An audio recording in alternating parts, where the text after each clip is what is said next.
दिवाळी म्हणजे आनंदाचं पर्व. धनत्रयोदशी दिवशी उत्तम आरोग्यासाठी धन्वंतरी पूजन केले जाते. जर आपल्याकडे फोटो उपलब्ध नसला तर हे पूजन कसे करावे, चला तर मग बघूयात. धन्वंतरी पूजनासाठी आपल्याला धन्वंतरी देवाचे प्रतीक म्हणून सुपारी वापरायची आहे. पूजेसाठी मी इथे लाल सुपारी वापरली आहे. तुम्ही पांढरीही वापरू शकता. आता ही सुपारी पाण्याने स्वच्छ धुवून घ्यायची आहे. त्यानंतर 2 विड्याची पाने घेऊन त्यावर अक्षत टाकायचे आहेत आणि त्यावर ही सुपारी स्थापित करायची. त्यानंतर याला हळदी, कुंकू, अक्षत वाहून फूल व्हायचे आहे. आता धन्वंतरी देवतेचे पूजन तर झाले. आता नैवेद्य. धन्वंतरी देवता ही आरोग्याची देवता आहे, त्यामुळे त्यांना नैवेद्यही औषधींचाच दाखवला जातो. तुमच्याकडे जी औषधी उपलब्ध असेल तुम्ही त्याचा नैवेद्य दाखवू शकता. मी ज्येष्ठी मध आणि तुळस याचा इथे नैवेद्य दाखवला आहे.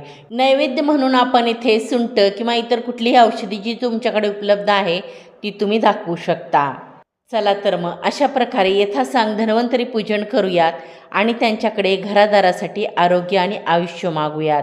धन्वंतरी देव तुमच्या सर्व कुटुंबाला आयुष्य आणि आरोग्य देव, सुख समृद्धी आणि शांती देव, हीच धन्वंतरी देवाचरणी प्रार्थना. रामकृष्ण हरी.